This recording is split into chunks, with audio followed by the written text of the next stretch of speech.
Hey, what's up everybody? Finally got a pickups video for you guys. This time, all retro stuff. Anyways, man, I was putting off doing a video for a little bit here. My eyes got to the point to where I was getting headaches staring at the computer or trying to read anything, so I had to go get new glasses. So, all good, and on with the show. Anyways, these first two things I got on the same day at my Goodwill. So, if anybody's watched my latest Goodwill pickup videos, man, you know I got these cheap. Because it's one where you go through the binfuls of stuff. Anyways, I'll show you the oldest of the two items first. This is from 1977, made by Texas Instruments. Anyways, this is a Dataman learning calculator for kids. Let's see. Yeah, still got a battery in it. Takes a 9-volt battery. Anyways, that's what it looks like turned on. And the way this works is you'd hit like 2 plus 2. And instead of being like a normal calculator to where as soon as you hit equals, it gives you the answer, it just shows the equal sign there, as you can see. And then you have to pick the right number.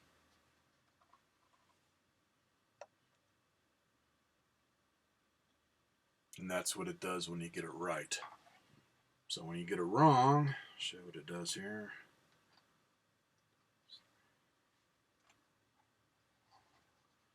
Do 2 plus 3 equals 9. Shows like error, and then it looks like it's crashing it. It's pretty cool. And this thing, I'd swear they have the original box for it there, and it just got lost. There is just some really, really light scuffing on this, which could be from it sliding around in the bin when they were just dumping stuff. Because everything else about it is perfect. So, also in that bin, and this wasn't perfect. This one, the batteries were still in it, and I had to scoop them out with the screwdriver. They were so freaking corroded from acid and shit that they were stuck in it. But I figured, hey, it's worked on other stuff, so I figured it'd work on this, and that was getting cotton balls soaked in vinegar and just placing them in all the areas where the acid was. Worked beautifully. I got this thing up and running, soaked up all the acid. The rest of it, I just used my Dremel to clean it up. So anyways, I had the original one of these when I was a little kid, which I believe it was red and a little bit more tapered down on the sides. Anyways, that was the original Merlin. This is a Master Merlin that came out in 1982. And pretty much other than changing the look of it, they added on a few more games. I think the original one had about 6 or so. Anyways, this has 9 games on it. 3 shells, high-low, match it, hit or miss, pair of, tempo, musical ladder, patterns, hot potato. That's it. And some of them have skill levels. You can make it do 2 players, I guess. So, cool. Let's put up by Parker Brothers. That's what it looks like. These buttons, you got new game, same game, score, and then comp turn is in computer's turn. And then all those circles light up with a red LED, and basically on the games, it's either you got to match patterns or make them all go out or make them all come on or whatever. And on other things, on-off switches there, and then right across from that, I'm pretty sure that's a power supply jack. And on the power supply, after counting the batteries, as this thing takes 6 AA batteries, I'm figuring 9 volts to where maybe you can use like an Atari power supply on it. Maybe. That almost looks like the smaller size jack, so I haven't tried fitting a Atari one in there, but if it does, I'll just put in a notation that you can use an Atari power supply on it. A lot of these, they made it to where you can use the Atari power supply for the 2600 or any of them that might have came with the Pong games. A lot of them were 9 volt. So, being that my Goodwill is one of them where they weigh stuff out, and then it's, I think, $1.75 a pound. These hardly weigh anything, so I'm gonna round off at about $1 a piece. They were cheap. All right, now for goodies that I got from my buddy John. Show you the box here first. Brain's not working quite good at the moment, but I think I showed this in another one that he'd given me to test out, and I had to repair both of them. Either I showed them to you guys in a previous video, or I just told you that I got these Pong type systems that I may buy or I may not. Because at the time, he wanted way too much for them. He's one, looks stuff up on eBay and figures that's what he's going to get, and it's like, nope. This one, pretty much got it for what it's worth. The other one he has, he still had it priced too high. And that one he decided to keep, so cool enough, man. This is the cooler one. Anyways, this is made by Atari, but like the 2600, they had a contract with Sears to where they could put their name on it. So it's labeled Sears Tele-games, electronics game, pinball breakaway. And I think on the pinball breakaway, the Atari one, it was something different, but still the same system. Box looks like. There's the horrible side, is this and the other one had gotten rain damage, but it didn't get inside and hurt the systems, as this system practically looks new. And this one, I think this was 77, same as that little calculator. Oh. To point out that, yes, this was made by Atari at the same time as the 2600.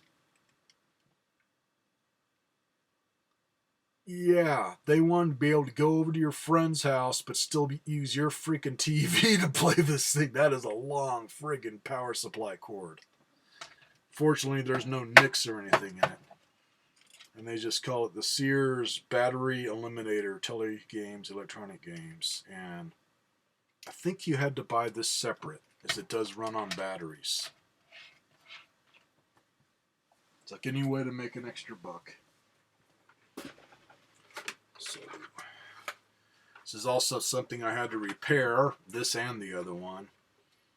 This one being the hardest, is I literally had to take it all apart and resolder the power supply jack, as it gotten loose. And when I turned it on the first time, it seemed like it was good, and then once I started playing it and moving it around, oh man, it was like it was having a stroke. It just started doing all kinds of crazy shit. So if you have one doing that, stick the little power supply jack in there and wiggle it and see if the part where you plug it in moves at all. And if it looks like it is, it could be the same problem where those solder points have come loose. Otherwise, easy enough fix. So there's what it looks like. Got all that there to show you what the actual games look like, which is pretty unusual for a Pong system. Usually they don't have that. And what's cool on this, not only does it have actual pinball game style play on it, is paddle buttons. You can also play the pinball style games, Pong style, where you got the thing moving back and forth to hit the ball. Otherwise, everything else is more like Breakout. As I'd have to go find it. I know I have it. I'm pretty sure the pinball part of this is the same as the cartridge for the Atari 2600 on Breakout. Very similar to Breakout, just a little bit different variations. Well, it's pretty damn cool. So, man, it is in beautiful condition.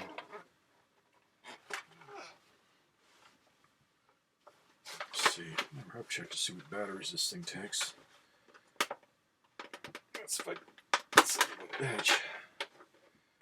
Oh, they always took a lot of batteries. This takes 3, I'm thinking C batteries. It's where if they can use a power supply, try and find a power supply, even if it's an old school multi-adapter type power supply, because these things were battery hogs back in the day. So other than having your paddles, you just have one knob on this thing. So you had to trade off and pass the thing back and forth to your buddy if you're going to do two-player type stuff. Otherwise, pretty unique. The other one he had, kind of cool, had two separate units. So one person could have the one that's got all the main controls on it, then one can just have the one that's got the knob on it to play Pong, but that's all it was just your basic Pong, so not as interesting as this.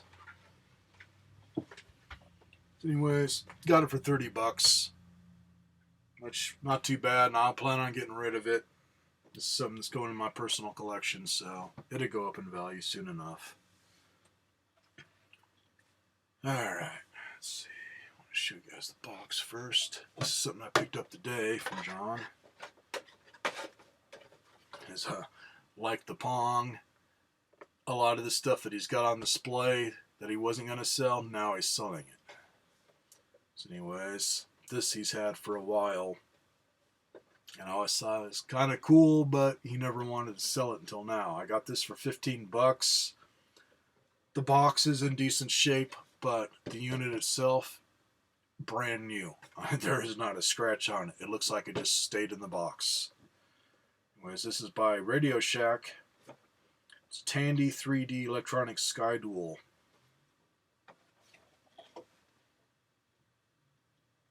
And after looking this up, Tommy made some of these also. I don't know how many Radio Shack did. Tommy did maybe like 3 of them, or maybe even a handful of different ones with different games. Anyways, this one seems to be the more valuable, the more rare. I got on eBay and I didn't find much of these at all, man. They're not real super valuable, but valuable enough.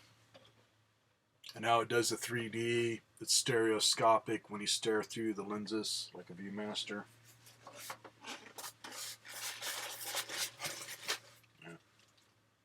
Dropped my belt on the floor. Anyways, had a strap to put around your neck that goes on it. It never got used. It was still wound up tight, and even had residue of the rubber band that was holding it that was all dried out. And then this, still in the baggie. Say, man, it's friggin' mint. There is not a scratch on it. Anyway, looks like this top area here and the front of it is so light can shine in, as you got to be playing this under a lamp or outside, as you got to have some kind of light source shining into it to make everything brighten up. There is no actual light in there.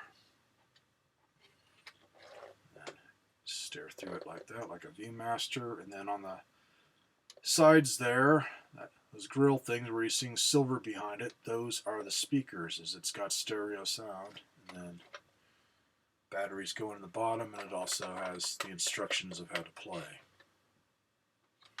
And switches. Basically, you're controlling a biplane. So you got left and right control switches to make it change direction. And it's kind of a timed thing. It's got to get to a certain point, and then you can say, okay, I want to change directions or whatever. And then once you line up with the bad guy, it automatically shoots him down. And then the other button is start and speed, as you can change your speed to catch up. And you got a regular on-off switch, and then below that, you got a sound switch, so you can turn the sound off if it gets too annoying. As you can see there. Just very unique little system, man. It's cool. And on gameplay, it's typical of your LCD type games. It's just cool to have one in 3D.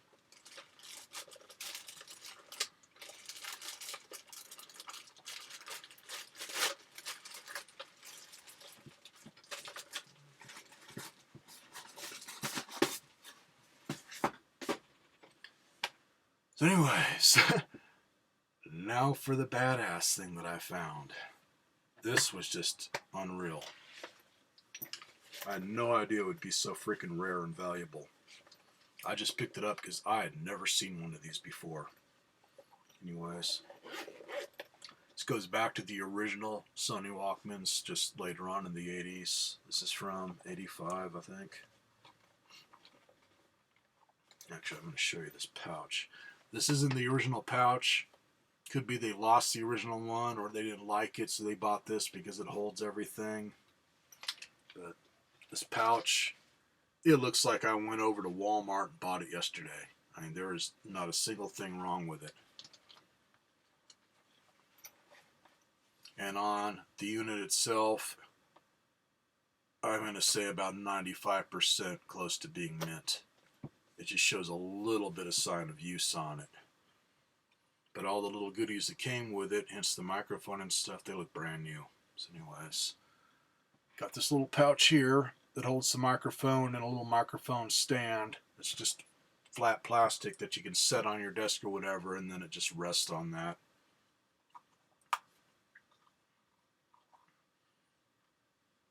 So here's the little stand.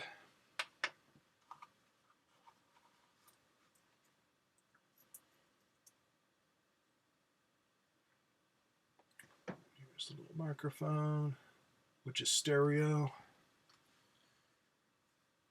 Yeah, so you can either use a little stand or you can clip it onto your clothing.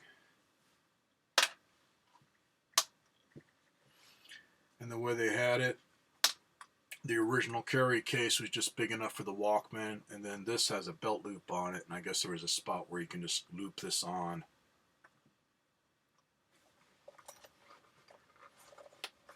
So anyways, what I found here, and unfortunately it's not working at all, man. It needs a new belt.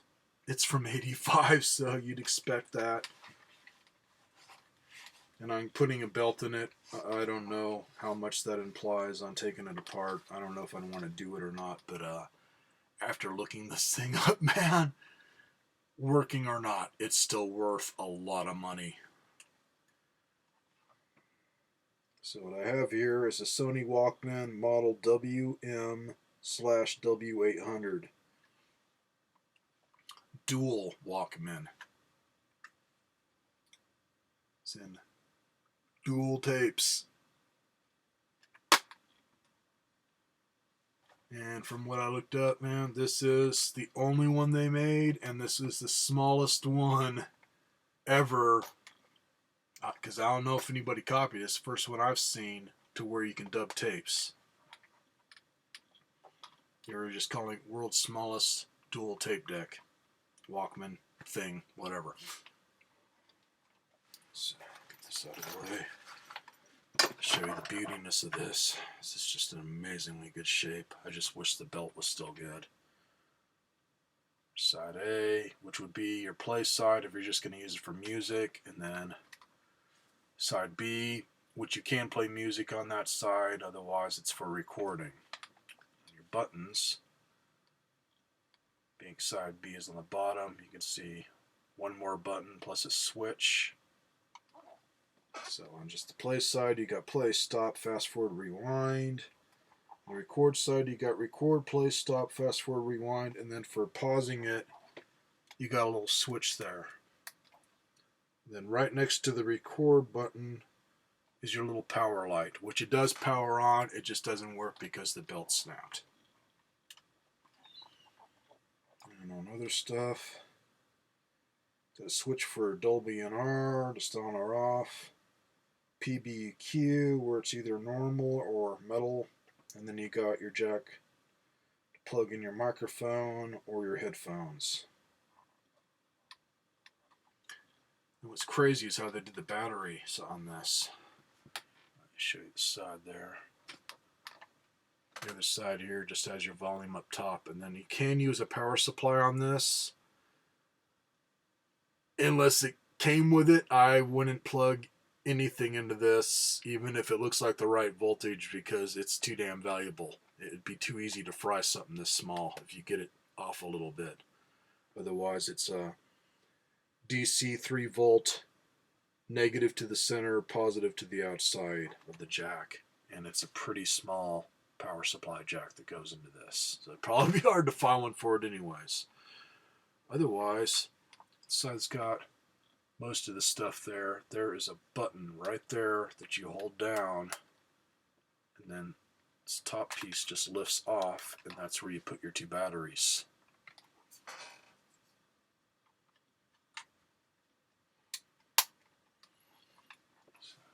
guys once again, man. Just comparing it to the ones I saw on eBay or just from other people that collect them.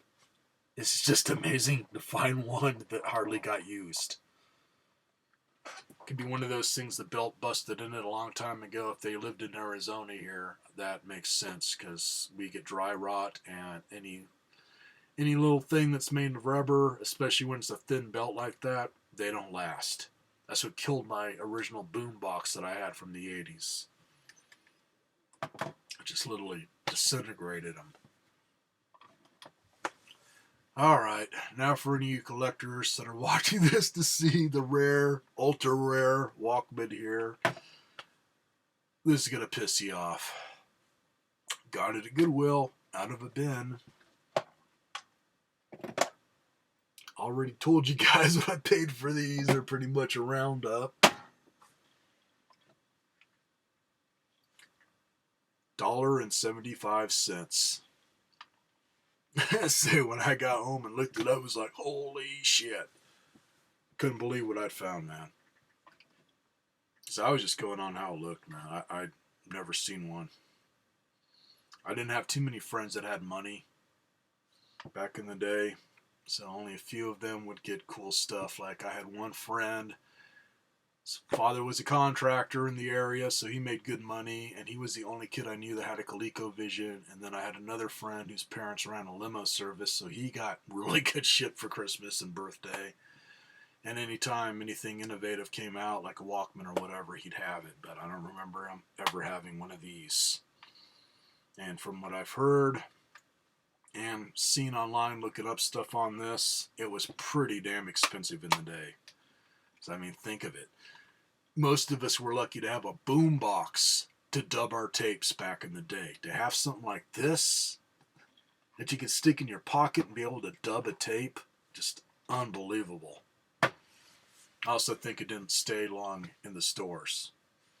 It could be they only had it out for a year and it didn't sell too good, so just not that many floating around. Because, man, I remember everything by Sony being expensive. In fact, that kid, his parents had the limo service or whatever. He was one of the first ones in my school to have a CD player, and that was just unbelievable, man. That's too cool. After that, I was sold. And shit, I think I paid $100 for a cheap China-made one back in the day that lasted half the damn year. I ended up repairing it myself. Not only did it blow a bunch of capacitors, it fucked up a bunch of shit to where it was me and my boss that figured out how to fix it. And that was low quality and it was $100. So I can't even think of what he paid for his Sony CD player or Discman or whatever. So, when I get up to 25 minutes here, I don't know if I'm going to be able to get out next weekend or not, man. We're having a pretty rapid change in weather here to where it's going to start getting cold. And as soon as that happens, we start getting all the rain. So, it depends on how it is for Saturday and whatnot. But, lately, man, the yard sales and stuff have just been lousy. There's a lot of freaking people that are just buying up shit to resell it. A lot of pickers. I can't just say it's other collectors, man. I think they're just picking out these yard sales in the swap meet and then just reselling it again. It's crazy. But whatever. At least I'm going to look it out at Goodwill like this, man. Oh, forgot. If they're still on there, it's worth hundreds. So, any of you find one of these, even if it's got pieces missing on it and you can get it for cheap, buy the goddamn thing. There's some that are just being sold for parts that are $100 and up. It's crazy. I only found maybe a couple of people that were selling ones that were working, and that was because they refurnished them themselves and put in new belts, but valuable. So, now I'll let you guys go. To any of the collectors of this kind of stuff, sorry. Luck is luck, man. I can't be the only one. Later, everybody.